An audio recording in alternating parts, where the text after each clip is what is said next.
El aire de la clínica olía a antiséptico y a una extraña mezcla de ansiedad y esperanza. Yo estaba allí, sentada en una silla de plástico un poco fría, con las manos entrelazadas sobre mi regazo, sintiendo una alegría que me hacía cosquillas en el alma.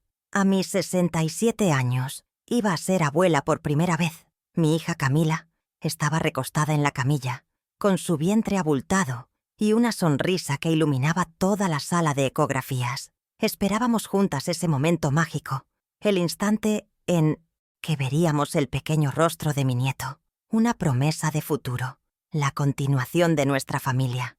El doctor Morales, un viejo amigo de la familia, movía el transductor con gestos suaves y profesionales, y yo solo podía pensar en la cuna que estaba terminando de lijar en casa, en los patucos que había tejido, en todo el amor que esperaba para ser derramado sobre esa nueva vida.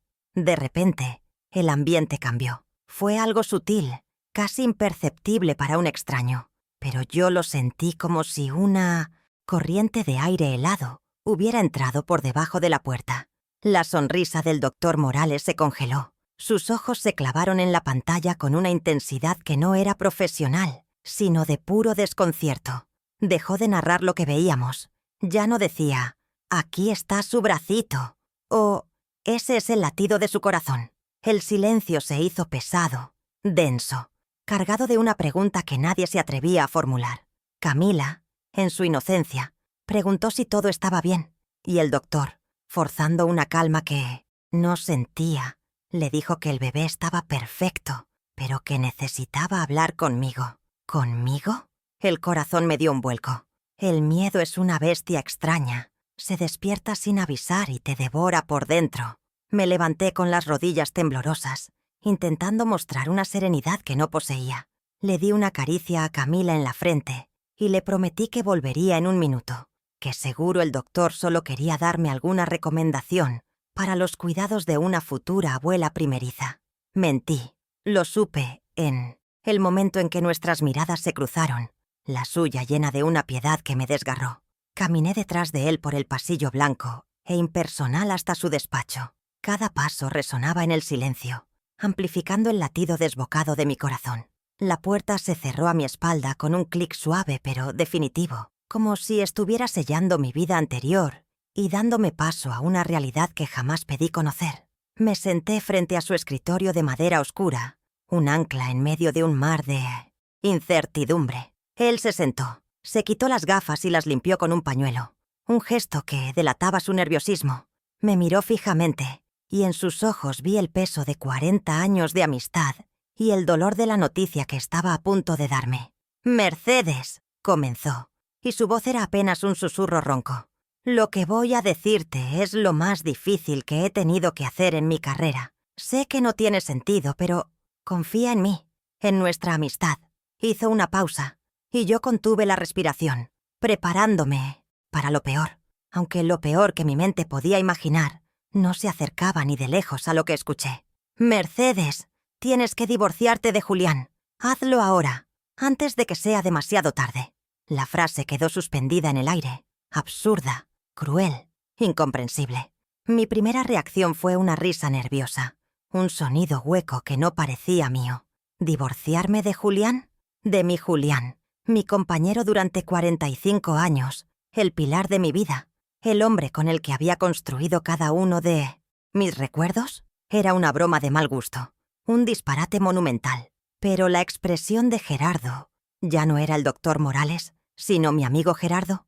Era de una seriedad sepulcral. No había rastro de ironía en su rostro, solo una profunda y dolorosa convicción. El mundo a mi alrededor comenzó a girar. Las paredes del despacho parecían encogerse, y sus palabras resonaban en mi cabeza como un eco malévolo. «Divórciate de Julián». Sentí cómo el suelo se abría bajo mis pies, cómo todo en lo que había creído se desmoronaba en un instante. ¿Por qué? ¿Qué has visto en esa ecografía, Gerardo? Exijo una explicación, le supliqué, con la voz quebrada por la angustia. Mis manos se aferraban al borde de la silla como si temiera salir despedida hacia un abismo. Él negó con la cabeza, su rostro una máscara de impotencia y pesar. «No puedo decírtelo, Mercedes. Éticamente, legalmente, Me es imposible revelar los detalles. Solo puedo decirte que lo que he visto confirma una verdad oculta. Algo que cambia todo. Absolutamente todo. No es sobre el bebé. Él está sano. Es sobre tu vida, sobre tu matrimonio. Su negativa a darme detalles era peor que cualquier verdad directa. Me estaba entregando un veneno sin antídoto, una sentencia sin juicio, dejándome sola con 1.000.000 de preguntas que me quemaban por dentro. La impotencia era un nudo en mi garganta que me impedía respirar. Tuve que volver a la sala de ecografías, recomponer mi rostro y fabricar una sonrisa para mi hija, que me esperaba con la ilusión intacta. Fue el acto de contención más grande de toda mi vida. Mientras ella se vestía, ajena a la tormenta que se había desatado en mi interior, yo no podía dejar de mirarla. ¿Qué verdad podía esconderse en la imagen de su hijo que pudiera destruir mi matrimonio? ¿Qué conexión existía entre ese pequeño ser que aún no había nacido y mi pasado con Julián? Me sentía como una extraña en mi propia vida, una actriz en una obra cuyo guión se había reescrito de repente, sin mi consentimiento. Le di un beso a Camila, un beso que se sintió diferente, teñido de un miedo y una tristeza que ella, afortunadamente, no pudo percibir. Al salir de la clínica, el sol de la tarde me pareció artificial, los sonidos de la ciudad lejanos y distorsionados. Caminaba como un autómata, pero en mi interior algo había cambiado para siempre. La humillación de la petición, la impotencia de no entender, se mezclaban con una nueva y fría determinación. No sabía qué secreto guardaba Julián, ni qué había visto el doctor en esa pantalla, pero en ese momento, bajo el cielo indiferente de la ciudad, me hice una promesa silenciosa.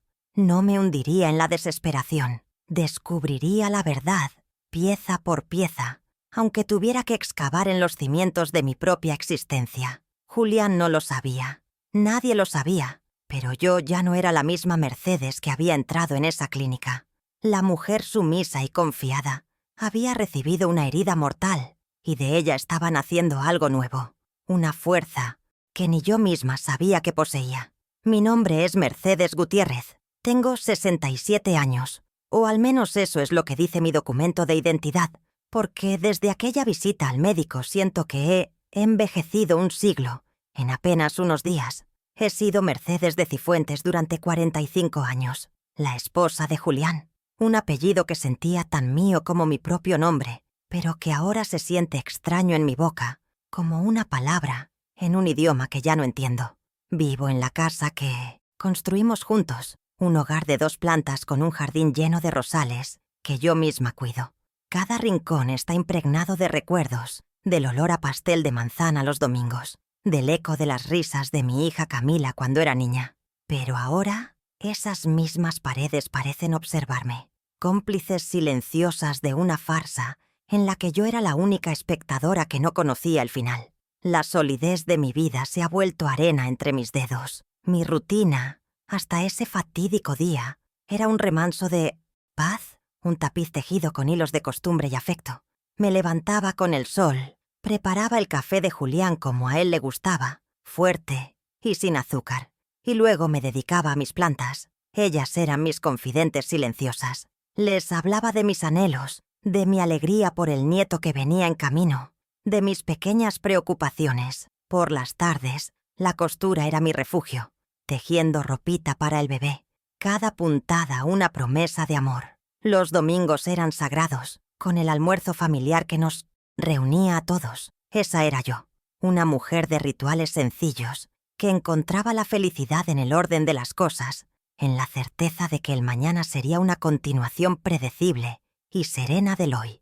Qué ingenua era al pensar que la vida no podía dar un vuelco sin previo aviso. Siempre me he considerado una mujer íntegra, de valores firmes anclados en la honestidad y la lealtad.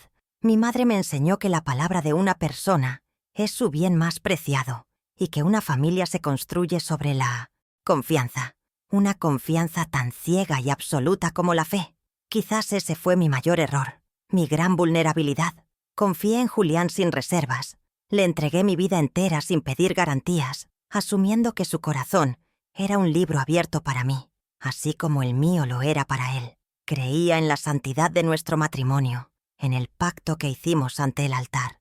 Nunca pensé que el amor pudiera tener una cara oculta, una habitación secreta a la que yo no tenía acceso. Mi confianza no era solo un regalo, era la base de mi identidad. Y ahora esa base se ha hecho añicos. Antes de ser la señora de Cifuentes, fui simplemente Mercedes, una joven llena de sueños que olían a tiza y a libros nuevos. Quería ser maestra. Me apasionaba la idea de enseñar a leer, de abrir mundos a través de las palabras. Pasaba horas en la biblioteca, imaginando mi futuro en un aula llena de niños curiosos. Pero entonces conocí a Julián, y el amor se presentó con la fuerza de un huracán, reorganizando todas mis prioridades. Dejé mis estudios para casarme, para apoyarlo en sus propios sueños de construir una empresa. No lo vi como un sacrificio, sino como una elección de amor. Estaba construyendo algo más grande, una familia. Sin embargo, ahora, en el silencio de mis noches, me pregunto qué habría sido de aquella joven maestra, si su vida habría sido más suya, más verdadera. Nuestra historia de amor, o lo que yo creía que era, comenzó como un cuento de hadas. Julián era carismático, seguro de sí mismo, con una ambición que a mí me parecía admirable. Me prometió el mundo, y a su manera, me lo dio. Una casa bonita, seguridad económica, una posición social respetable. Yo, a cambio, me convertí en su sombra devota, la administradora de su paz, la guardiana de su hogar. Mientras él levantaba edificios de ladrillo y cemento, yo construía nuestro refugio con afecto y dedicación. Me enorgullecía ser la mujer detrás del gran hombre, la que aplaudía sus éxitos y curaba sus heridas en silencio. Nunca me ocurrió pensar que mientras yo le construía un santuario, él podría estar cavando mi tumba emocional. El nacimiento de Camila fue la culminación de nuestra felicidad. Ella se convirtió en el centro de mi universo, el proyecto más importante de mi vida. Me dediqué a ella en cuerpo y alma, procurando darle todo el amor y la seguridad que yo creía que emanaban de nuestro hogar. Nuestra relación siempre ha sido cercana, aunque Julián, con su carácter más autoritario, a menudo marcaba una distancia que yo intentaba cortar con ternura. Yo era el corazón, él, la cabeza. Yo era el refugio, él, la ley. Creía que ese equilibrio era perfecto, que así funcionaban las familias sólidas. Ahora me doy cuenta de que quizás ese equilibrio era una ilusión, una balanza cuidadosamente manipulada para que yo nunca mirara hacia el lado que él no quería que viera. Mi mayor debilidad, la que ahora me quema como un hierro al rojo vivo, fue mi confianza ciega. Nunca le hice una pregunta incómoda a Julián. Si llegaba tarde, asumía que era por el trabajo. Si se mostraba distante, lo atribuía al estrés de sus responsabilidades. Jamás revisé un bolsillo, una factura o una llamada. ¿Para qué? La desconfianza me parecía un veneno, una ofensa al amor que nos profesábamos. Consideraba mi fe en él como una virtud, una prueba de mi lealtad inquebrantable. Hoy esa virtud se ha transformado en una marca de estupidez, una venda que yo misma me anudé con fuerza sobre los ojos. Me siento avergonzada de mi propia ceguera, de la facilidad con la que acepté una paz que, al parecer, era completamente falsa. Pero no siempre fui sumisa. Bajo esa capa de esposa devota, siempre ha existido una fuerza que ahora pugna por salir. Recuerdo la vez que luché contra todo el comité del colegio para que instalaran un programa de apoyo para los niños con dificultades, porque el hijo de una vecina lo necesitaba. Recuerdo cómo gestioné la economía de la casa durante las crisis, haciendo milagros para que a Camila nunca le faltara nada. Esa capacidad para la estrategia, para la lucha silenciosa, siempre ha estado ahí. No soy una mujer débil, nunca lo he sido. Simplemente había elegido dirigir toda mi energía hacia mi familia, hacia Julián. Ahora, esa misma energía debe cambiar de dirección. Debe ser para mí, para salvarme a mí misma. En estos momentos, mi hogar se ha convertido en un campo de batalla silencioso, donde solo yo sé que estamos en guerra. Observo a Julián en la cena, escucho sus planes para el fin de semana, y tengo que hacer un esfuerzo sobrehumano para que mi rostro no revele la tormenta de mi alma. Cada palabra suya, cada gesto de normalidad, es una tortura. Miro los retratos que cuelgan en el salón. esas sonrisas congeladas en el tiempo, y me pregunto cuántas de ellas fueron una mentira. Me siento como una espía en mi propia vida, recopilando pistas, analizando cada palabra del pasado en busca de una grieta, una señal que debí haber visto.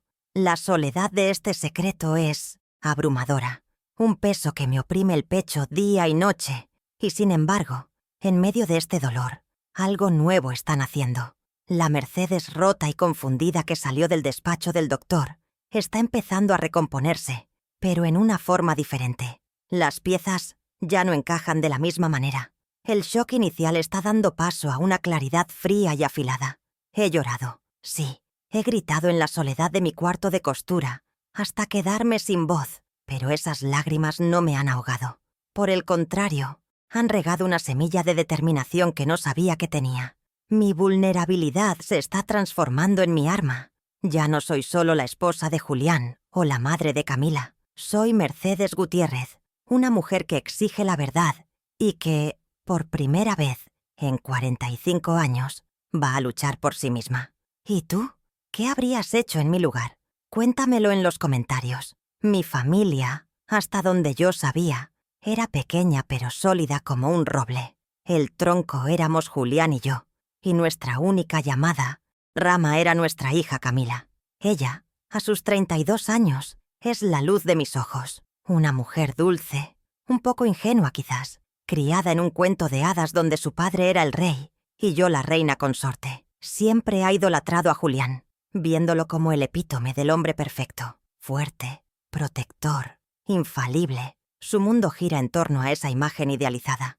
Ahora está casada con Esteban, un buen hombre, pero con una ambición que a veces le impide ver más allá de las apariencias. Él también admira profundamente a Julián, lo ve como un mentor, y en medio de todos ellos, a punto de llegar, está mi nieto, el pequeño ser que, sin saberlo, ha traído consigo una verdad que amenaza con derrumbar nuestro castillo de naipes. El antagonista de mi historia, el arquitecto de mi engaño, es el hombre con el que he compartido mi cama y mi vida durante 45 años. Mi esposo, Julián Cifuentes. Para el mundo exterior, Julián es un triunfador. Levantó una empresa de construcción desde cero y se ganó el respeto de toda la ciudad. En las reuniones sociales es el alma de la fiesta, siempre con una sonrisa carismática, una anécdota interesante y un cumplido para cada dama. Es el esposo ejemplar, el padre orgulloso, el ciudadano honorable. Ha construido una reputación tan impecable como las fachadas de los edificios que vende. Nadie, absolutamente nadie, podría imaginar que detrás de esa máscara de respetabilidad se esconde un hombre cuya vida entera está cimentada sobre el fango de mitos, una mentira fundamental. Él es el actor principal y el director de esta obra macabra. En la intimidad de nuestro hogar, su personaje era ligeramente distinto, aunque yo tardé casi 5 décadas en entenderlo. Julián siempre fue cariñoso, pero su amor venía envuelto en una necesidad de control casi imperceptible. Las decisiones importantes siempre las tomaba él, desde las finanzas hasta el color con que se pintaba la casa, siempre bajo el pretexto de «es lo mejor para nosotros, mi amor». Su obsesión por el orden y la perfección, que yo interpretaba como un rasgo de su personalidad meticulosa, ahora la veo como lo que era, un sistema de defensa.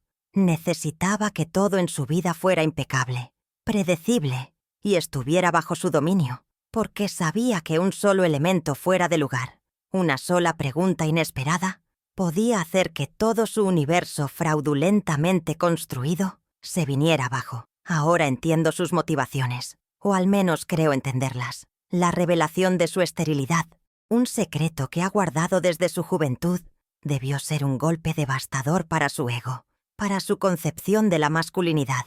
En una sociedad como la nuestra, un hombre que no puede procrear es visto como un hombre incompleto, y Julián no podía soportar ser visto como incompleto. Su motivación no era el mal en estado puro, sino una mezcla tóxica de orgullo herido, miedo a la vergüenza y una desesperada necesidad de proyectar una imagen de virilidad y éxito. Si no podía tener una familia por derecho biológico, la tendría por decreto, por posesión.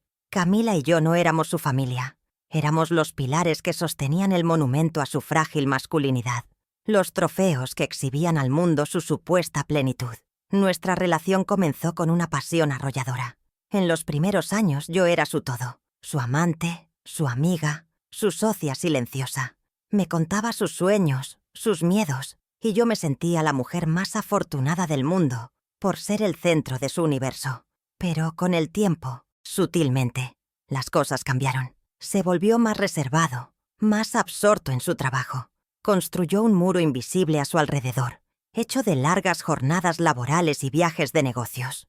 Yo, en mi infinita ingenuidad, atribuí esa distancia a la carga de sus responsabilidades, al estrés de ser el único proveedor. Lo admiraba por su sacrificio, sin darme cuenta de que no se estaba sacrificando por nosotros, sino que nos estaba utilizando como escudo para protegerse a sí mismo y a su doloroso secreto. Ahora los recuerdos me asaltan con una nueva y terrible claridad.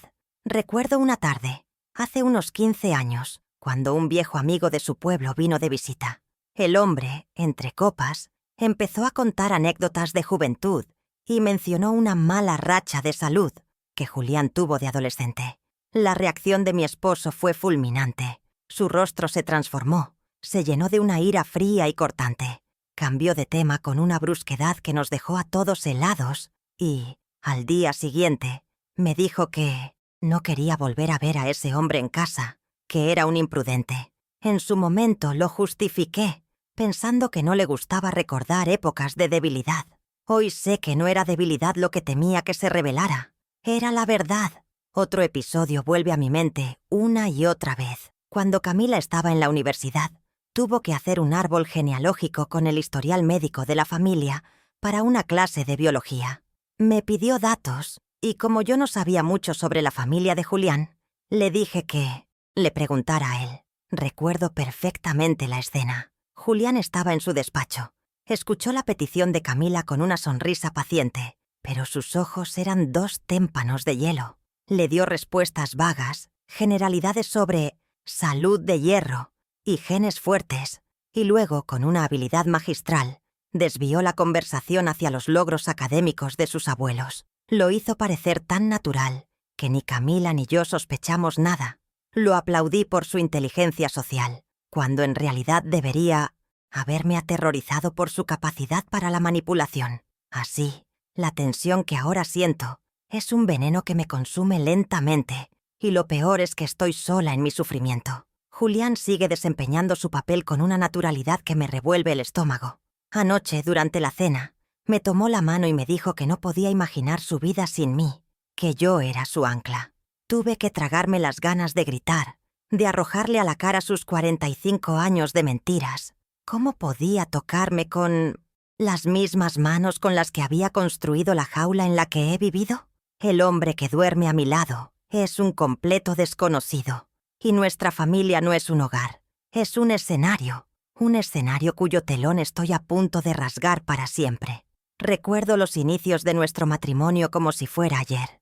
Vivíamos en un apartamento minúsculo, en el 5º piso de un edificio sin ascensor, con muebles heredados y cajas que servían de mesas. Julián tenía una ambición que le ardía en los ojos y yo tenía una fe ciega en esa ambición. Mientras él salía cada mañana a comerse el mundo, yo me dedicaba a transformar esas 4 paredes en un hogar. Aprendí a pintar, a reparar grifos, a coser cortinas con retales de tela que compraba en el mercado de pulgas. Hacía magia con la comida, convirtiendo un poco de arroz y verduras en un banquete digno de un rey. Cada gesto era un acto de amor, una inversión en nuestro futuro, la colocación de la primera piedra de un sueño que yo creía que era de los dos. Mis sacrificios no fueron solo emocionales, sino también muy concretos. Para ayudar con los gastos y aportar al capital inicial de la pequeña empresa de Julián, acepté todo tipo de trabajos.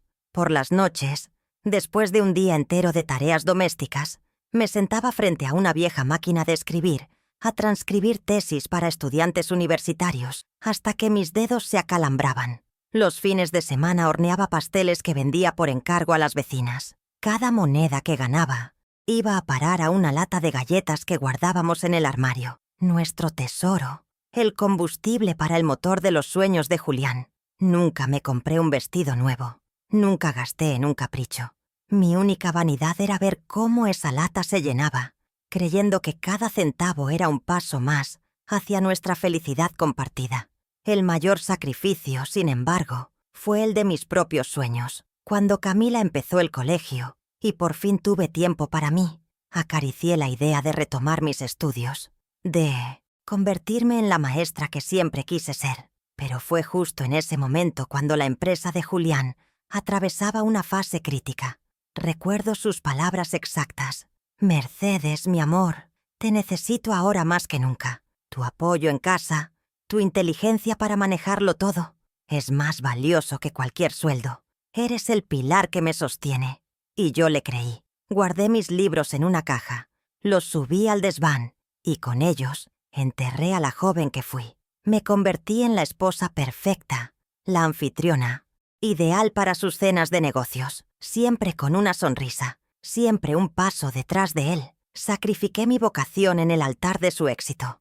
Y luego estaban las renuncias cotidianas, esas pequeñas muertes del yo que, sumadas, conforman una vida entera de abnegación. Era el collar que admiraba en el escaparate y que nunca pedí porque el dinero hacía falta para una nueva máquina en la oficina. Eran las vacaciones en la playa, soñadas durante años, que siempre se cancelaban a última hora por un contrato que no podía esperar. Eran las tardes de café con mis amigas, que se fueron espaciando hasta desaparecer porque yo siempre estaba ocupada con alguna obligación relacionada con Julián o la casa. Sin darme cuenta, mi mundo se fue encogiendo hasta tener el tamaño de sus necesidades.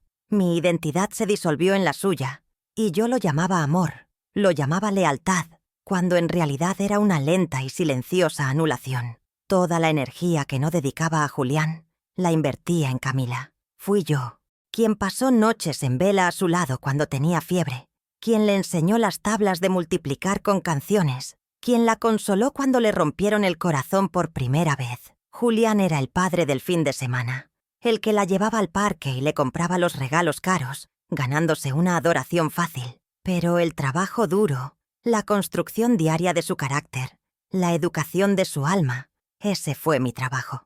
Un trabajo a tiempo completo, sin sueldo y sin vacaciones. Luché para que entrara en el mejor colegio. Pagué sus clases de piano con el dinero que ahorraba de la compra. Me aseguré de que tuviera todas las oportunidades que yo no tuve, creyendo que estaba invirtiendo en el futuro de nuestra hija. El contraste entre su vida y la mía se hizo cada vez más evidente a medida que su empresa prosperaba. Nos mudamos a una casa más grande, en un barrio elegante. Él empezó a vestir trajes de marca, a conducir un coche de lujo y a jugar al golf en el club más exclusivo de la ciudad. Yo, por supuesto, me alegraba de su éxito, pero seguía viviendo con la mentalidad de la escasez. Remendaba los calcetines, aprovechaba las sobras de la comida, comparaba precios en 3 supermercados distintos, mientras él se codeaba con la élite. Yo seguía siendo la misma mujer que contaba cada centavo. Mis sacrificios habían financiado su ascenso, pero yo nunca me sentí parte de ese mundo de opulencia. Era como si yo fuera la obrera que había construido el palacio, pero que solo tenía permitido vivir en la caseta de servicio. Hubo un sacrificio que lo resume todo.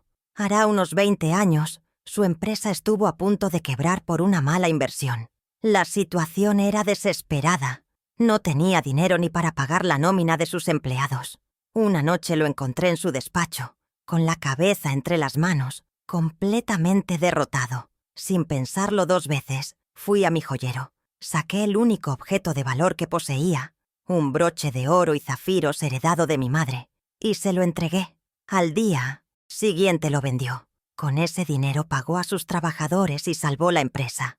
Me prometió con lágrimas en los ojos que me lo devolvería, que me compraría una joya aún más hermosa. Todavía la estoy esperando. Ese broche no era solo oro, era el último vestigio de mi vida antes que él, y se lo entregué.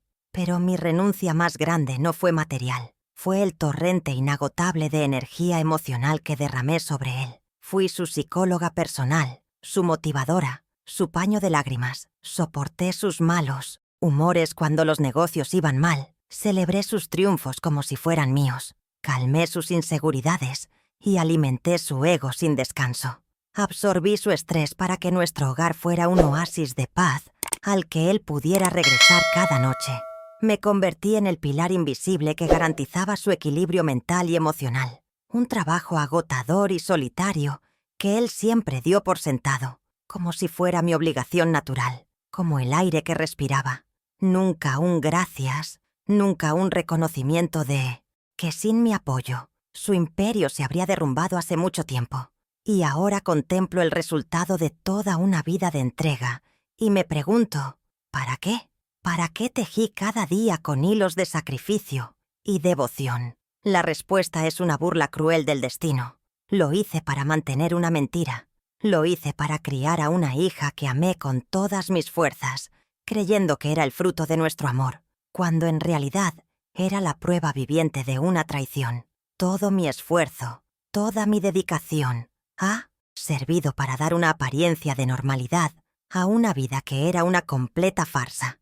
No fui la constructora de una familia, fui la guardiana inconsciente de un secreto que no era el mío. Le di todo lo que era, todo lo que tenía, y a cambio recibí la más profunda de las humillaciones. El balance final de mis 45 años de matrimonio es desolador. En la columna del debe está mi juventud, mis sueños, mi trabajo incansable, mi lealtad incondicional, la venta de la joya de mi madre, mi salud emocional y una hija criada con un amor infinito. En la columna del haber solo hay una palabra: engaño. Un engaño monumental, sostenido en el tiempo con una frialdad y un cálculo que me hielan la sangre. Le di a Julián una vida respetable, una familia que exhibir, una compañera que lo sostuvo en cada caída. Él, a cambio, me robó la verdad de mi propia vida. Y ese contraste, esa injusticia, es la herida que ahora me sangra por dentro, pero también es el fuego que alimenta mi nueva y férrea voluntad de justicia.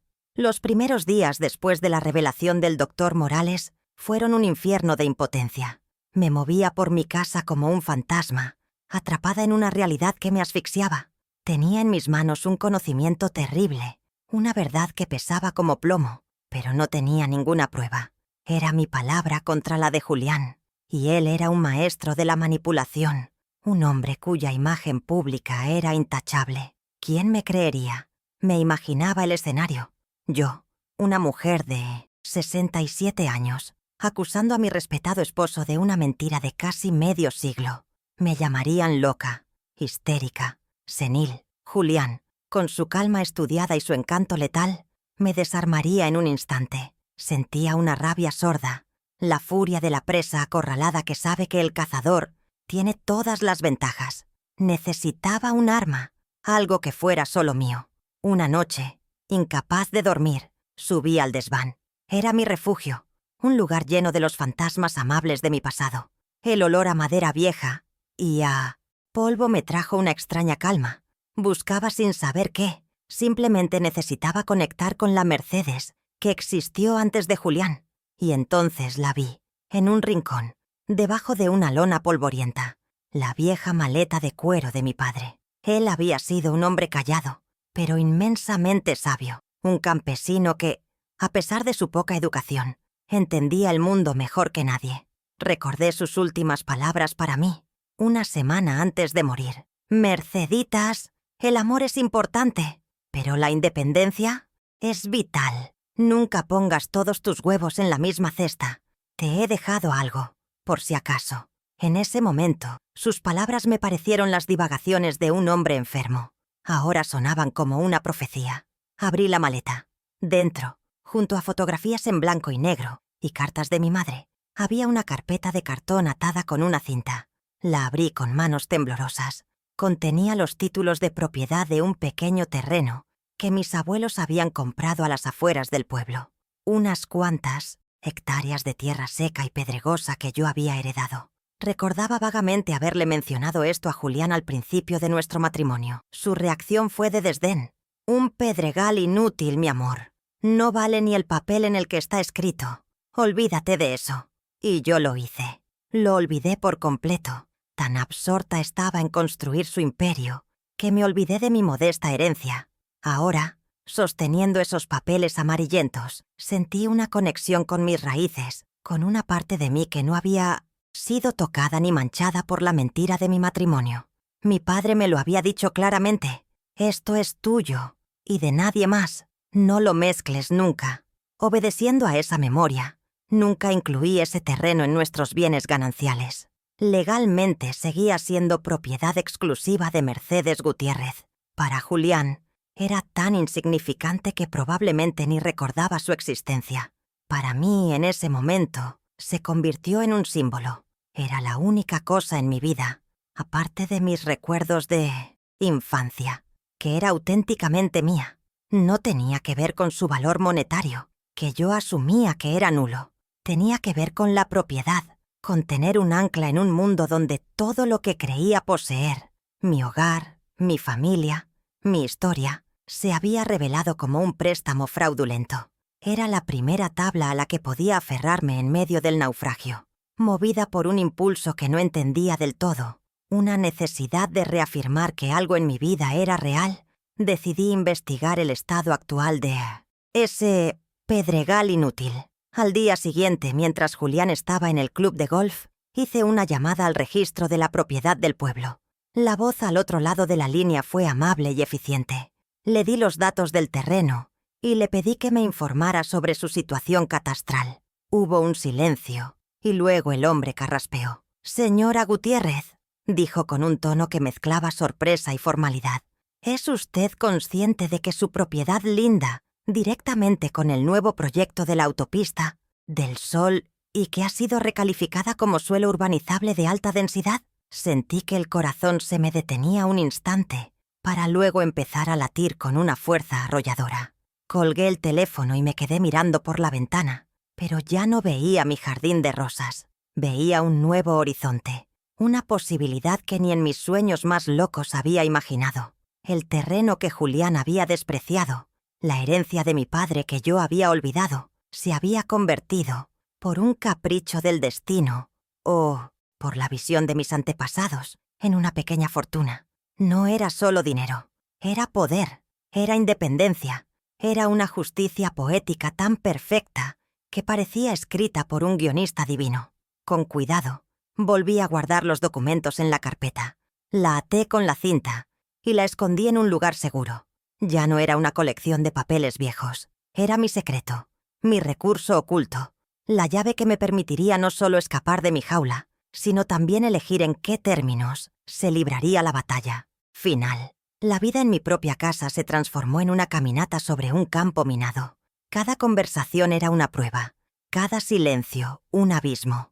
Una noche, durante la cena, mientras él leía el periódico y yo removía la comida en mi plato, le pregunté de manera casual por un amigo de su infancia del que no había vuelto a saber. La reacción de Julián fue instantánea y desproporcionada. Dejó caer el periódico con un golpe seco sobre la mesa y me miró con una frialdad que nunca antes le había visto. «¿A qué viene esa obsesión tuya con el pasado, Mercedes? La gente sigue adelante. Deberías intentarlo». No fue solo lo que dijo, sino cómo lo dijo, con un desprecio afilado, como si mi memoria fuera una ofensa personal. Por primera vez, su encanto se desvaneció para dar paso a una crueldad defensiva que me heló la sangre. Vi el pánico detrás de sus ojos. Unos días después, en una cena con amigos, la hipocresía alcanzó niveles de ópera. Uno de nuestros amigos brindó por nosotros, llamándonos el ejemplo de que el amor verdadero y duradero existe. Julián, en su papel de esposo perfecto, se levantó y dio un discurso conmovedor sobre la honestidad y la confianza, como los cimientos de un matrimonio feliz. Me tomó de la mano, me miró a los ojos con una devoción fingida y dijo: «Sin mi Mercedes, sin su lealtad absoluta, yo no sería nada». La sala estalló en aplausos. Yo sentía que me ahogaba. Tuve que sonreír, asentir y aceptar los elogios, mientras por dentro el cinismo de sus palabras me carcomía. La distancia entre su imagen pública y la realidad privada se había convertido en un cañón insondable. Decidí probar los límites de su fortaleza. Una tarde saqué un viejo álbum de fotos y lo dejé casualmente abierto en una página que mostraba a sus padres y hermanos. Cuando llegó a casa, le pregunté con la mayor inocencia si recordaba si en su familia había habido casos de diabetes, enmarcando mi pregunta en una lógica preocupación por la salud de nuestro futuro nieto. Su reacción fue volcánica.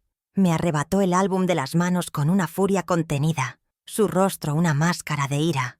«Basta ya, Mercedes. Tu curiosidad se está volviendo morbosa. Deja a los muertos en paz». Cerró el álbum de golpe y se lo llevó a su despacho, cerrando la puerta con llave. El mensaje era inequívoco. El pasado era un territorio prohibido, y él era su único y celoso guardián. La visita para ayudar a Camila a decorar el cuarto del bebé fue una tortura exquisita. Julián se pavoneaba en su papel de abuelo del año, cargado de regalos carísimos y de planes para el futuro del niño. Puso una mano sobre el vientre de Camila y con voz engolada habló del legado de los Cifuentes y de la emoción de ver continuar su linaje. «Este niño llevará nuestra sangre, será un verdadero Cifuentes», dijo, mirando a Esteban con complicidad. Cada una de sus palabras era un puñal envenenado.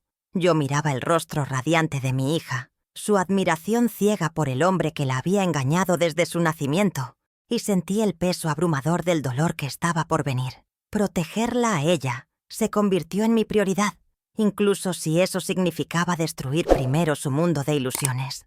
Luego, el control empezó a manifestarse a través del dinero. Julián, que nunca se había preocupado por los gastos domésticos, de repente comenzó a revisar los extractos de la tarjeta de crédito con lupa.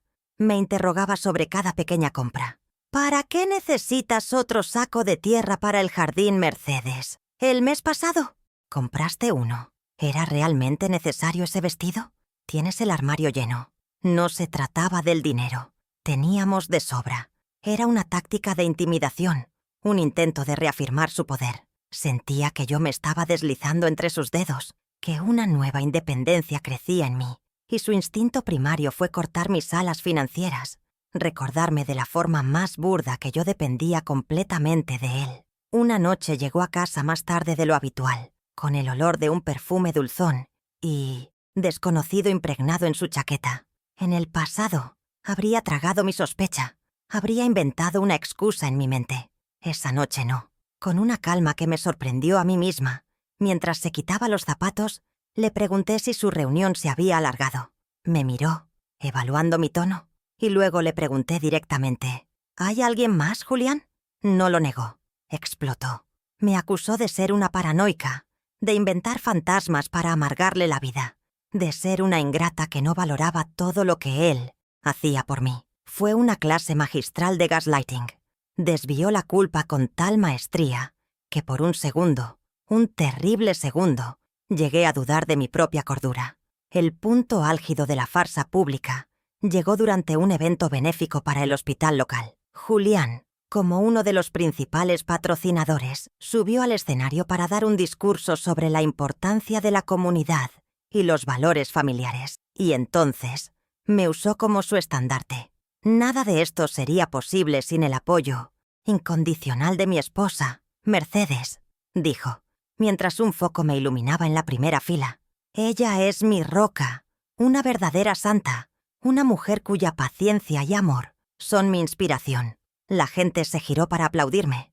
Tuve que levantarme y hacer una reverencia, sonriendo como una muñeca de porcelana. En la distancia vi al doctor Morales. Nuestros ojos se encontraron por un instante. En su mirada no solo había piedad, sino también un destello de aliento, un mensaje silencioso que decía: «Sigue adelante». Ese encuentro visual me dio el empujón que necesitaba.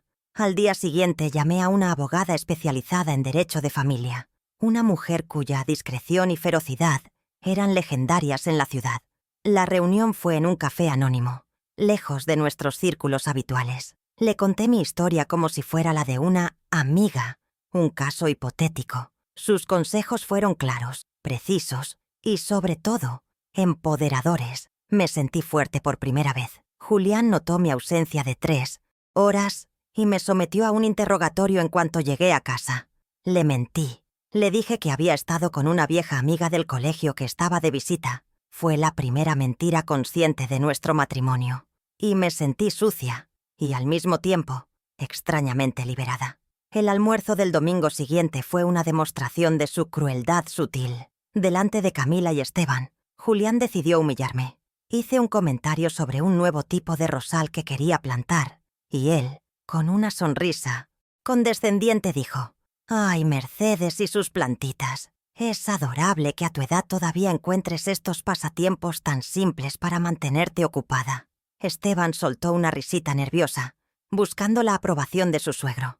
Camila bajó la mirada, incómoda, pero no dijo una palabra para defenderme. En ese momento, en mi propia mesa, rodeada de mi familia, me sentí completamente sola, invisible, reducida a una anciana con un hobby tonto. Fue una pequeña puñalada, pero una que cortó profundamente. Al ver que sus tácticas de intimidación no me hacían volver al redil, cambió de estrategia y empezó a jugar el papel de víctima. Se me acercaba con una expresión de profunda tristeza. Me decía que mi frialdad lo estaba matando, que no entendía qué había hecho para merecer mi distancia. «¿Estás enferma, mi amor? ¿Estás deprimida?», me preguntaba con una falsa preocupación que me revolvía el estómago.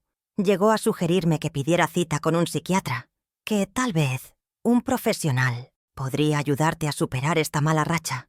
Estaba sentando las bases para desacreditarme, construyendo la narrativa de que mi inevitable rebelión no sería el acto de una mujer cuerda, sino el delirio de una mente enferma. Me di cuenta de que necesitaba la prueba definitiva, la única verdad que él no podría torcer ni manipular. El plan me repugnaba, pero era necesario. Invité a Camila a tomar un café, solo nosotras dos. Mientras charlábamos con un movimiento supuestamente torpe, tiré una bandeja y su taza se hizo añicos en el suelo. En medio del caos, mientras recogía los trozos con un paño, me aseguré de guardar un pedazo grande, uno que sabía que ella había tocado con sus labios, y lo envolví cuidadosamente. Me sentí como una criminal, traicionando la confianza de mi propia hija. Pero la traición original no era mía. Yo solo estaba usando las armas del enemigo para desenterrar una verdad que nos liberaría a ambas, aunque ella aún no lo supiera. La crueldad pública de Julián tuvo otro episodio en una cena con sus socios más importantes. Contó, como si fuera una anécdota entrañable y divertida, cómo yo había soñado con ser una simple maestra de escuela antes de que él me rescatara y me ofreciera una vida de verdad. «Imagínense», dijo provocando la risa de todos, «mi Mercedes, en un aula llena de mocosos. ¡Qué desperdicio!». Por suerte vio la luz y eligió un destino mucho más glamuroso a mi lado. Todos rieron, incluyéndome a mí, pero mi sonrisa era una mueca de puro odio. Estaba borrando mi historia, reescribiendo mis sacrificios como si fueran las tonterías de una jovencita ingenua, y lo hacía para su propio engrandecimiento. Me estaba anulando como persona, delante de todo su mundo. La tensión llegó a un punto de ruptura una noche en nuestro dormitorio. Se paró frente a mí, con los brazos cruzados, y me dio un ultimátum. «Mercedes, no sé qué demonios te pasa, pero se acabó. Esta amargura tuya está envenenando mi casa. O vuelves a ser la mujer con la que me casé, o me veré obligado a tomar medidas drásticas por el bien de ambos». No especificó cuáles eran esas medidas, y eso fue lo más aterrador. La amenaza quedó flotando en el aire, pesada y ominosa. Ya no era solo una guerra psicológica. Sentí por primera vez un miedo físico. Su desesperación por mantener el control lo estaba volviendo impredecible, y un hombre acorralado es capaz de cualquier cosa. 2 días después, llegó por mensajero un sobre acolchado. Mi corazón martilleaba contra mis costillas mientras lo abría con manos temblorosas. Dentro, el informe del laboratorio. Mis ojos buscaron la línea final, la conclusión que lo cambiaría todo. Las palabras eran frías, científicas, irrefutables. Probabilidad de paternidad del presunto padre en relación con el sujeto de prueba, 0%. El aire abandonó mis pulmones. La confirmación escrita era como un golpe en el estómago. Real, tangible. Sentí un dolor agudo por la mentira vivida, pero inmediatamente después, una oleada de una emoción nueva me invadió. Era la certeza helada de la verdad. El tablero de juego había cambiado, El conflicto había llegado a su punto más álgido, pero ahora, por fin, yo tenía en mi mano la carta ganadora. Sostuve el informe del laboratorio en mis manos, y el mundo entero pareció detenerse. El papel no pesaba, pero sentía como si contuviera el peso de toda mi vida. No grité, no lloré, no rompí nada. Simplemente me quedé sentada en mi cuarto de costura, rodeada de los hilos y las telas de una vida que ya no existía, y un silencio profundo y absoluto se apoderó de mí. Era como si el huracán de emociones que me había azotado durante semanas, la confusión, el dolor, la rabia, finalmente se hubiera calmado, dejando tras de sí una quietud extraña y cristalina. En esa quietud, la última y terca brasa de esperanza, la que susurraba que quizás todo era un terrible error, se extinguió para siempre. La verdad estaba allí, en blanco y negro, y era tan fría y dura como una lápida. Fue en ese preciso instante que todo cambió. Levanté la vista y vi mi reflejo en el cristal oscuro de la ventana. Vi a una mujer de 67 años, con el rostro surcado por arrugas que contaban una historia que no era la suya. Y por primera vez no sentí lástima por ella. Vi una fuerza en sus ojos que no reconocía. Comprendí que durante 45 años había vivido mendigando amor y respeto del hombre equivocado. Mi valor, mi identidad, mi felicidad, todo lo había depositado en las manos de Julián, esperando que él me validara. Y en ese momento, esa necesidad se desvaneció. Simplemente murió, sin drama ni ceremonia. Dejé de ser una víctima que se preguntaba por qué le había pasado esto, y me convertí en una superviviente que se preguntaba qué iba a hacer al respecto. El eje de mis pensamientos giró 180 grados. El pasado, con su laberinto de mentiras y traiciones, ya no era mi enfoque. Ahora solo importaba el futuro. Mi futuro, el de Camila y el de mi nieto. Me di cuenta de que mi lucha ya no era solo por mi dignidad herida, era por la verdad. Mi hija y su hijo merecían nacer a una realidad honesta, aunque esa honestidad fuera brutal. No podía permitir que otra generación de mi familia creciera sobre los cimientos podridos de la mentira de Julián. Y yo era la única que podía demoler esa estructura. Pero no lo haría con los gritos de una mujer despechada, sino con la precisión calculada de un ingeniero de demoliciones. La justicia no es un acto de pasión, es un acto de estrategia. Y entonces, la idea surgió en mi mente, clara y perfecta. No habría una confrontación privada en la sala de estar, donde él pudiera usar su encanto para manipularme, para tergiversar mis palabras y pintarme como una loca. No, la verdad necesitaba un escenario, un público, un lugar donde su máscara social, esa que había construido con tanto esmero durante décadas, se hiciera añicos a la vista de todos. El lugar perfecto sería la fiesta de bienvenida del bebé, el baby shower, que Camila estaba planeando con tanta ilusión. Qué ironía tan poética y cruel. Celebrar la llegada de una nueva vida en el mismo evento en que la vieja vida fraudulenta de Julián sería expuesta y enterrada para siempre. Sería su juicio público. Al día siguiente, con una calma que me asombraba, comencé a mover las piezas en el tablero. Mi primera llamada fue a mi abogada. «Tengo la prueba», le dije, y mi voz sonaba firme, irreconocible para mí misma. «Quiero que inicie los trámites de divorcio de inmediato, pero en el más absoluto secreto. Y quiero que prepare una separación de bienes que proteja hasta el último centavo que me corresponde, incluyendo una propiedad heredada que ha sido recientemente revalorizada». Le envié los documentos por mensajero. La conversación fue breve, directa, sin una sola inflexión de duda o dolor. Ya no era la esposa desconsolada que buscaba consejo. Era una mujer dando órdenes para asegurar su futuro y su libertad.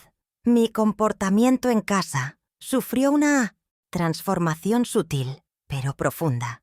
Dejé de reaccionar a las provocaciones de Julián. Sus comentarios sarcásticos, sus preguntas controladoras, todo rebotaba contra un muro de serena indiferencia.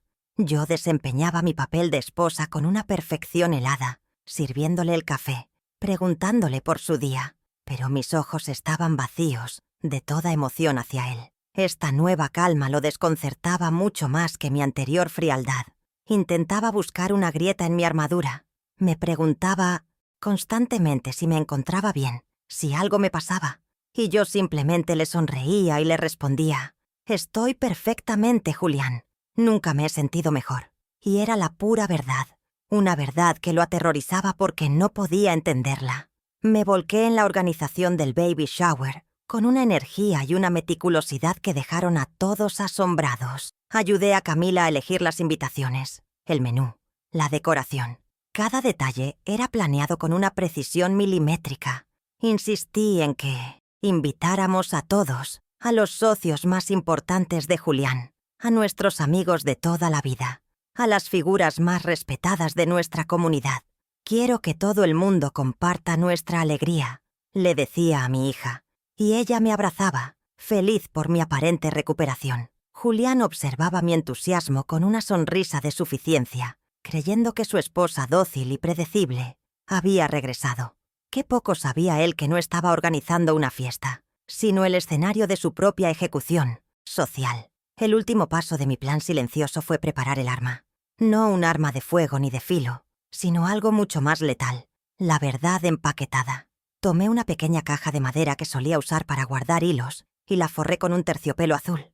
Dentro coloqué 3 elementos. Primero, una copia notariada del informe de ADN. Segundo, una copia de los títulos de propiedad de mi terreno y el informe de tasación oficial que mostraba su nuevo y asombroso valor. Y tercero, una nota escrita por mí, con una caligrafía firme y clara. No era una carta de odio, sino una simple declaración de hechos. Cerré la caja. Era elegante, discreta, inofensiva en apariencia, pero yo sabía que contenía una explosión capaz de demoler un imperio. Mi punto de ruptura no había sido un grito, sino el silencioso clic de esa caja al cerrarse. El primer paso hacia mi nueva vida fue un acto administrativo, pero para mí tuvo la solemnidad de una declaración de independencia. Siguiendo las instrucciones de mi abogada, fui a una sucursal bancaria en el otro extremo de la ciudad, un lugar donde nadie me conocía. Con mi documento de soltera, ese que guardaba en el fondo de un cajón como una reliquia, abrí una cuenta a mi nombre: Mercedes Gutiérrez. Ver ese nombre en los documentos oficiales después de 45 años fue como reencontrarme con una vieja amiga a la que creía perdida.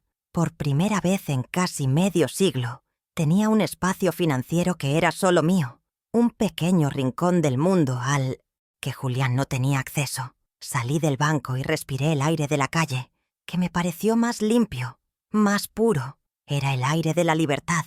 Con esta nueva confianza, decidí mover la siguiente pieza. Contacté, a través de mi abogada para mantener el anonimato, a una de las inmobiliarias más agresivas de la región, una competidora directa de la empresa de Julián. Les presenté los planos de mi pequeña herencia para una valoración informal. El director de proyectos, un hombre joven y astuto, no tardó ni 10 minutos en ver el oro que escondía mi pedregal. Con el proyecto de la nueva autopista, mi terreno se había convertido en una joya estratégica. Me hizo una oferta verbal, una cifra con tantos ceros que me costó trabajo procesarla. Era más dinero del que yo había visto en toda mi vida. No acepté, por supuesto, pero el simple hecho de saber ese número, de tener la certeza de mi propio e inmenso valor, se convirtió en mi armadura. Armada con este conocimiento secreto, decidí sondear el terreno con Julián. Una noche, mientras él se quejaba de los vaivenes de la bolsa y de lo incierto que era el futuro financiero, dejé caer mi pequeña bomba con la mayor dulzura. «No te preocupes tanto, cariño», le dije mientras le servía el té. «Quizás pronto yo tenga mis propios ingresos y pueda ayudarte. Así no tendrías que llevar tú solo toda la carga». Lo dije con una sonrisa serena, como si estuviera hablando de vender mis pasteles de nuevo. Su reacción fue exactamente la que esperaba. Se quedó paralizado, con la taza a medio camino de sus labios. La confusión, la sospecha y una chispa de miedo se reflejaron en sus ojos. «¿De qué estás hablando, Mercedes?», preguntó con voz tensa. Yo me limité a encogerme de hombros. «Solo son ideas mías. No me hagas caso». Pero la semilla de la duda ya estaba plantada. Si quieres escuchar más historias como esta, suscríbete y acompáñame.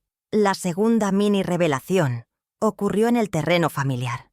durante una de las sesiones de planificación del film Baby Shower en casa de Camila, su esposo Esteban, hizo un chiste sobre mi obsesión con las plantitas, un eco de la condescendencia de Julián. En el pasado, yo habría sonreído y aguantado la humillación en silencio, pero esa Mercedes ya no existía. Dejé los catálogos de decoración sobre la mesa y lo miré con una calma que lo desarmó. Esteban, sé que lo dices en broma, pero te agradecería que mostraras un poco más de respeto por mis pasiones, de la misma forma que yo respeto tu dedicación a las... ¡Oh, finanzas! No había ira en mi voz, solo una firmeza inquebrantable. El silencio que se produjo fue denso y revelador. El efecto dominó de mis palabras fue inmediato. Camila, que había presenciado la escena con incomodidad, miró a Esteban, que se había quedado sin palabras, y luego me miró a mí. Y entonces, por primera vez en su vida, tomó partido públicamente por mí, en contra de la línea masculina de la familia. Tiene razón, Esteban. Papá también bromea siempre con eso, y no es justo. El jardín de mamá es espectacular y le dedica mucho esfuerzo. Un poco de respeto no vendría mal. Fue una frase sencilla, pero para mí sonó como un himno de victoria. Mi hija estaba empezando a verme como una persona con entidad propia, no solo como la esposa de su padre. La venda que Julián le había puesto en los ojos desde niña estaba empezando a aflojarse. Ese pequeño acto de lealtad abrió una puerta entre nosotras. Esa misma tarde, cuando ya nos íbamos, Camila me retuvo un momento en la puerta. «Mamá, perdona por lo de antes, por no haber dicho nada las otras veces».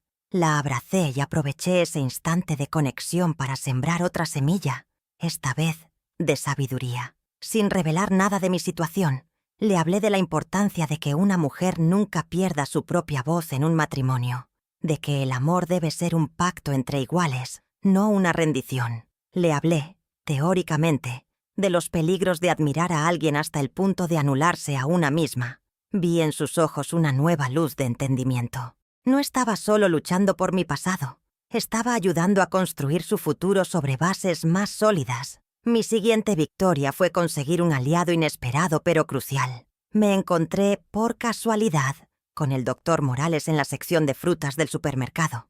La preocupación en su rostro era evidente. Se acercó y, en voz baja, me preguntó cómo estaba sobrellevando aquello. Yo no me derrumbé ni me quejé.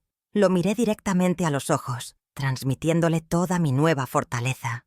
Y le dije, «Estoy haciendo lo que se tiene que hacer, Gerardo. Gracias por tu valentía. Me abriste los ojos». El alivio en su rostro fue inmenso.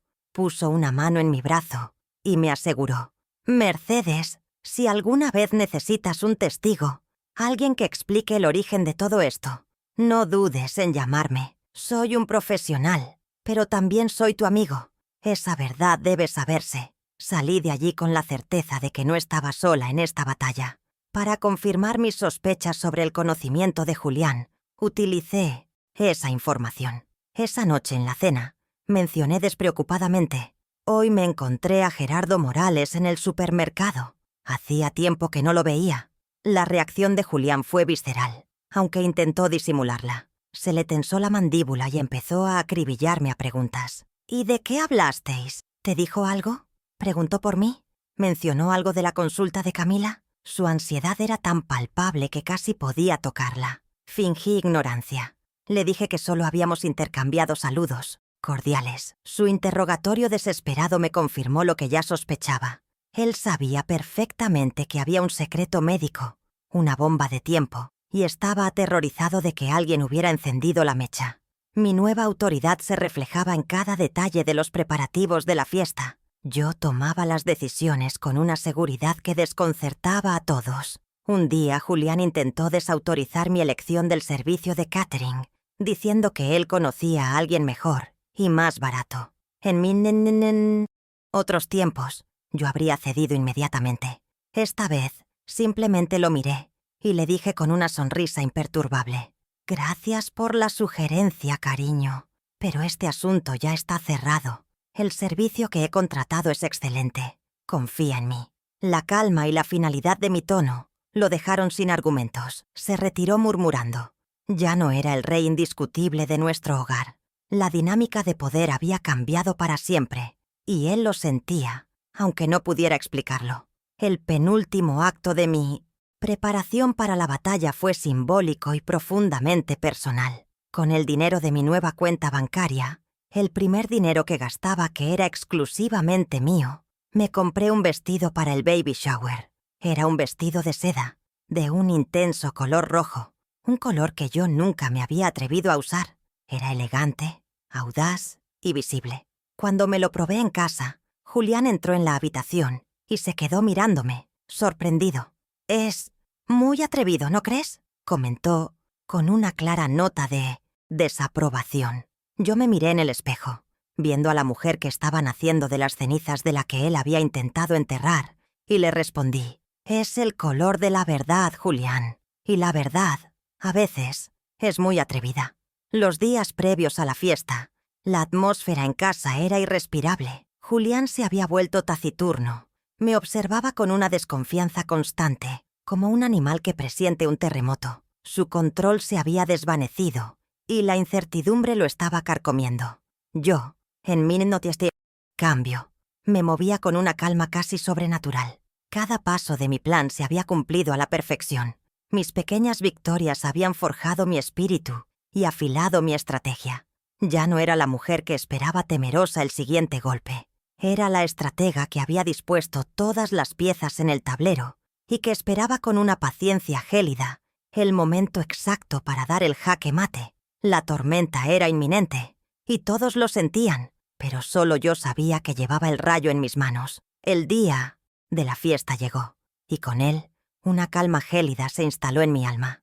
Nuestro jardín se había transformado en un escenario de ensueño, decorado con globos en tonos pastel, flores frescas y una mesa de dulces que parecía sacada de un cuento de hadas. El aire olía a césped recién cortado, a jazmín y a la suave fragancia de los perfumes de los invitados. La música era alegre, las risas resonaban por todas partes. Yo me movía entre los grupos, vestida con mi audaz traje rojo, sonriendo, aceptando felicitaciones, desempeñando mi papel de anfitriona y futura abuela a la perfección. Julián, a mi lado, rebosaba de orgullo, estrechando manos, aceptando palmadas en la espalda.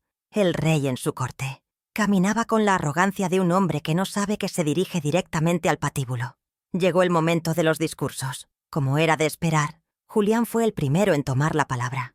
Golpeó suavemente su copa con un cuchillo, y el murmullo de las conversaciones se apagó. Se irguió, carismático y seguro, con esa sonrisa que había engañado a todos durante tanto tiempo, incluyéndome a mí. Miró a Camila, que lo observaba con una devoción que me partió el corazón, y comenzó su perorata. Habló de la familia como la institución más sagrada, de la importancia del legado, de la emoción indescriptible de ver cómo su sangre, su estirpe, se preparaba para recibir a una nueva generación.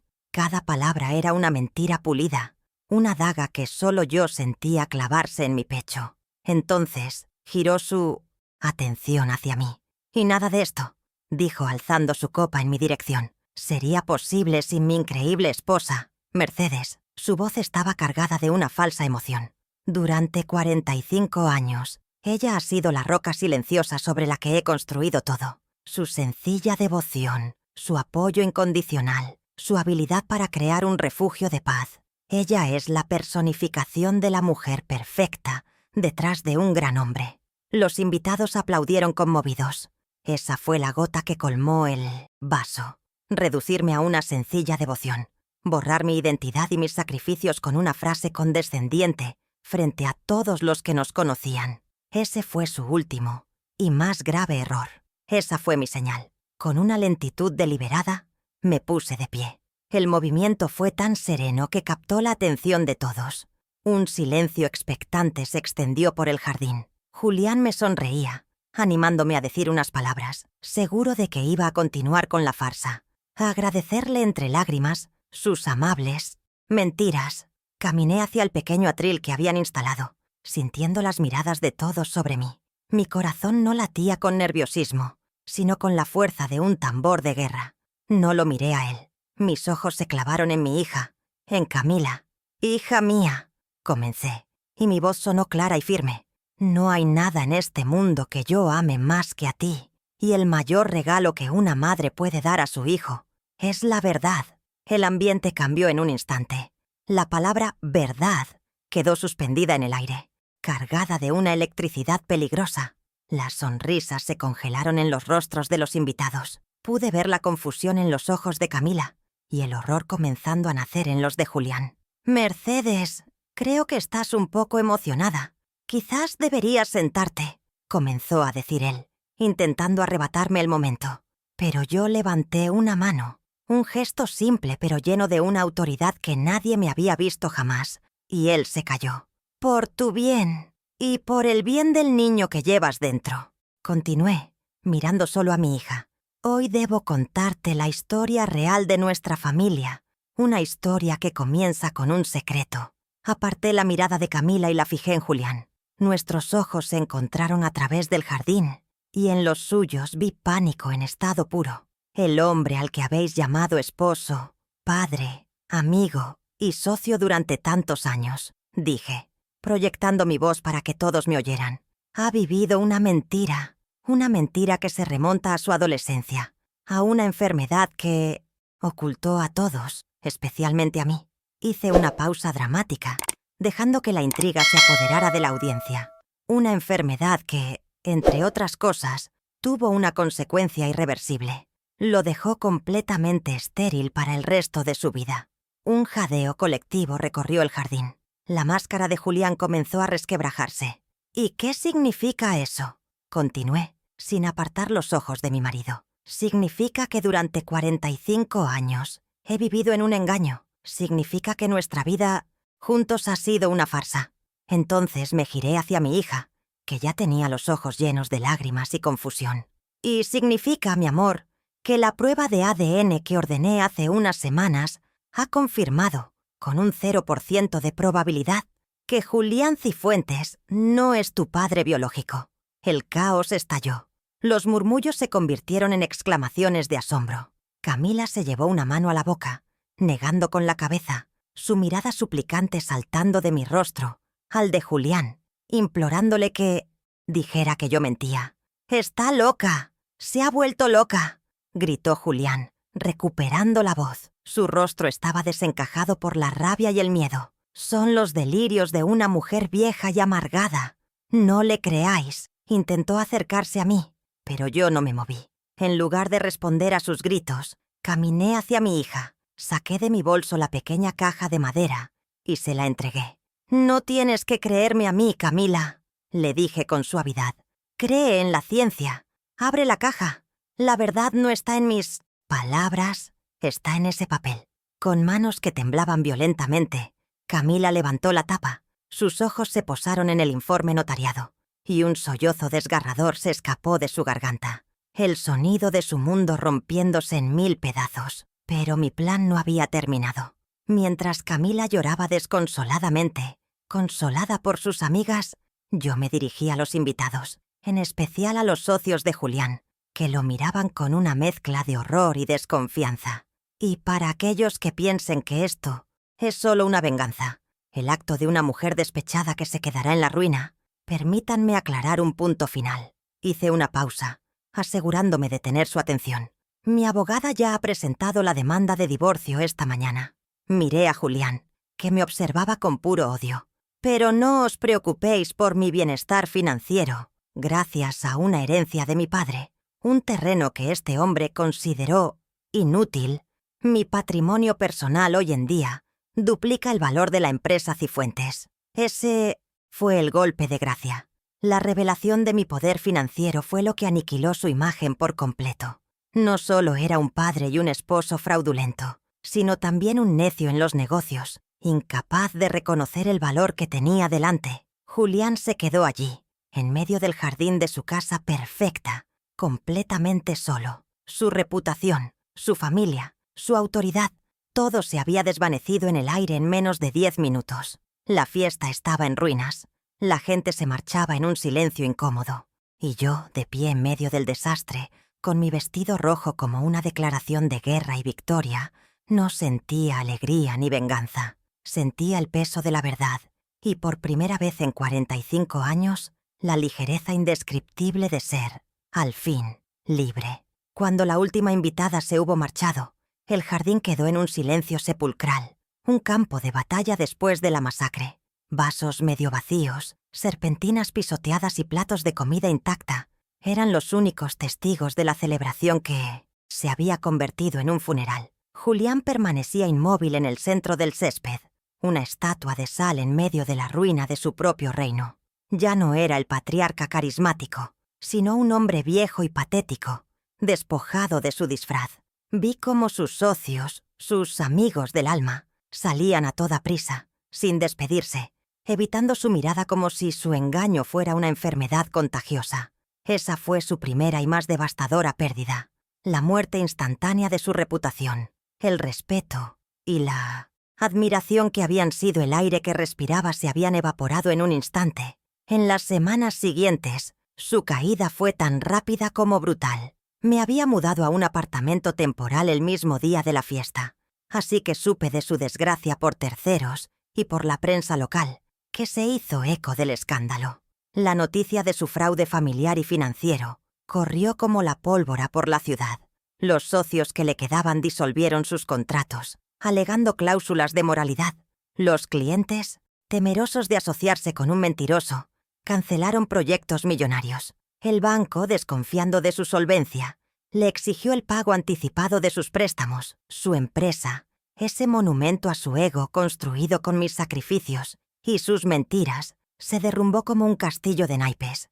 Perdió la casa, el coche de lujo, el club de campo. Sus pérdidas no fueron solo simbólicas, fueron totales y absolutas. Mientras su mundo se desmoronaba, el mío comenzaba a florecer.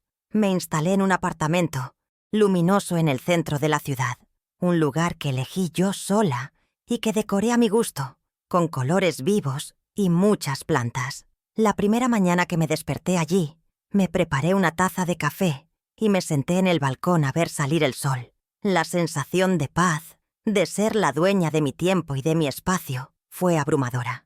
Me inscribí en un curso de historia del arte en la universidad local y me uní a un club de lectura.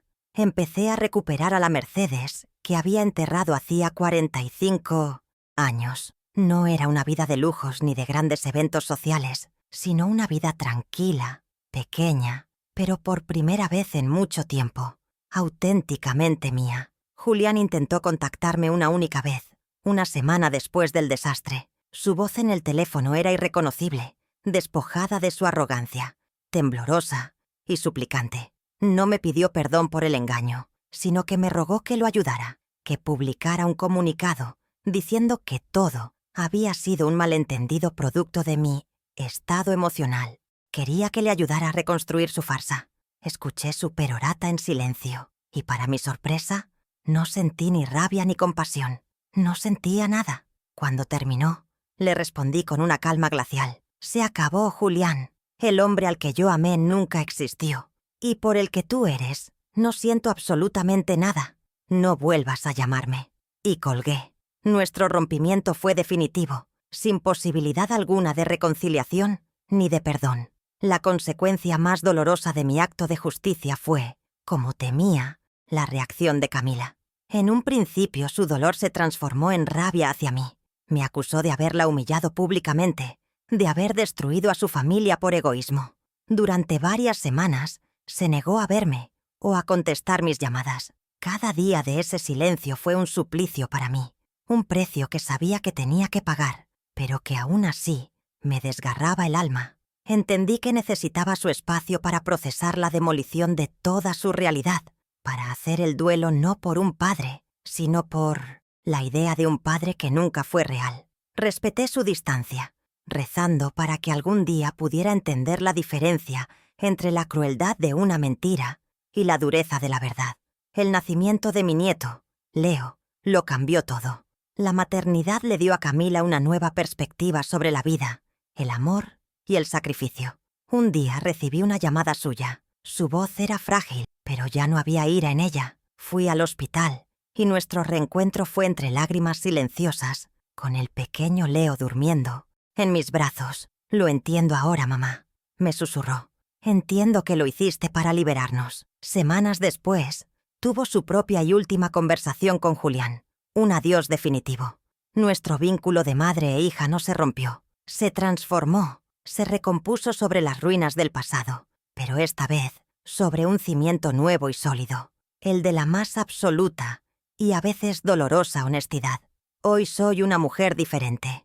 He vendido el famoso terreno y, con la ayuda de una excelente asesora financiera, he invertido mi dinero sabiamente, asegurando mi futuro y el de mi nieto.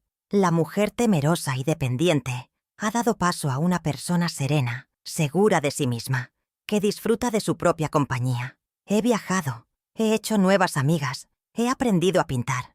A veces, por las noches, siento el eco de los años perdidos, un dolor fantasma por la vida que pudo ser y no fue. Pero ya no dejo que esa nostalgia me defina. No encontré la paz en la venganza, sino en la verdad y en la liberación que ésta trajo consigo. He aprendido que la soledad no es la ausencia de compañía, sino la ausencia de una misma. Mi vida ahora es un tapiz tejido con hilos de mi elección. Mi mayor alegría son las tardes que paso con Camila y Leo. Nuestra relación es más fuerte que nunca, porque ahora es real. Julián desapareció de nuestras vidas, se mudó a otra ciudad, un fantasma del pasado. A veces, cuando miro a mi nieto reír, pienso en el increíble viaje que ha sido mi vida. Perdí un matrimonio, una casa, una identidad que creía mía, pero a cambio, gané algo infinitamente más valioso. Me gané a mí misma, y esa, sin duda, ha sido la mejor inversión de todas. No necesité destruir a un hombre para reconstruirme, solo necesité sacar a la luz su oscuridad para encontrar mi propia luz. Mirando hacia atrás, he llegado a comprender la verdadera naturaleza de la verdad. A veces, la verdad no es una luz suave que ilumina el camino, sino un relámpago que lo parte en dos, un incendio forestal que consume todo a su paso. Mi verdad arrasó con un matrimonio de 45 años, con la imagen de una familia perfecta, con la paz de mi hija. Fue una fuerza destructora, y hubo momentos en los que temí haberme equivocado al desatarla. Pero ahora sé que, como el fuego, la verdad también purifica. Quemó la mentira, la hipocresía, la fachada podrida sobre la que habíamos construido nuestras vidas, y solo sobre la tierra quemada y limpia de ese pasado fraudulento pudo empezar a crecer algo nuevo, algo honesto y fuerte. La verdad duele, sí, pero la mentira mata el alma lentamente. La lección más profunda que he aprendido es sobre el valor propio. Durante décadas, mi identidad fue un reflejo de Julián. Yo era su esposa, la madre de su hija, la anfitriona de sus cenas. Mi valía se medía por el éxito de él, por la aprobación en su mirada. Creía que la dignidad era un regalo que él me otorgaba. ¡Qué equivocada estaba! La dignidad no es algo que se recibe, es algo que se reclama. Es el trono, silencioso que habita dentro de cada uno de nosotros, esperando a que tengamos el coraje de ocuparlo. No importa cuántos años hayas vivido a la sombra de otra persona, nunca es tarde para dar un paso al frente, hacia tu propia luz. Mi verdadero hogar no es este apartamento, sino la soberanía que he encontrado dentro de mí misma, y he aprendido a redefinir la gratitud. No estoy agradecida por el dolor ni por el engaño, pero sí estoy inmensamente agradecida por la fortaleza que ese dolor despertó en mí. Estoy agradecida por la sabiduría de mi padre, cuya prudencia me legó la llave de mi libertad sin que yo lo supiera. Estoy agradecida por el amor inmenso de mi hija, un amor que demostró ser más fuerte que la más devastadora de las verdades. Y sobre todo, estoy agradecida por la llegada de mi nieto, ese pequeño ser que, sin saberlo, fue el mensajero del destino, el catalizador que lo puso todo en movimiento. La gratitud no es solo para los días soleados, sino también para las tormentas, que nos obligan a buscar un puerto seguro dentro de nosotros mismos. Al final, una vida construida sobre una mentira es la más miserable de las prisiones, sin importar cuán dorados sean sus barrotes. Julián se creía el amo de su universo, el director de su propia obra, pero en realidad era el prisionero más solitario de todos, encadenado día y noche al miedo de ser descubierto. La verdadera libertad no reside en el poder o la riqueza, sino en la paz que se obtiene al vivir en armonía con la propia verdad. Es 1000 veces preferible una vida pequeña y honesta que un imperio grandioso construido sobre la falsedad. El respeto que de verdad importa no es el que te profesa el mundo, sino el que sientes por la persona que te devuelve la mirada en el espejo cada mañana. He perdido la mitad de mi vida en una ilusión, es cierto. He llorado por años que no volverán y por un amor que nunca fue real. Pero cuando miro el futuro, no veo un final, sino un comienzo. Veo páginas en blanco que me pertenecen solo a mí, listas para ser escritas con mis propias palabras, con mis propias decisiones. La historia de mi pasado fue escrita por un mentiroso, pero la historia del resto de mis días la escribiré yo. Podrán haberme robado la mitad de mi vida, pero no me quitarán la verdad con la que viviré el resto de mis días. Me encantaría saber si alguna vez te pasó algo parecido, si encontraste la fuerza para reclamar tu propia verdad. Tu historia importa.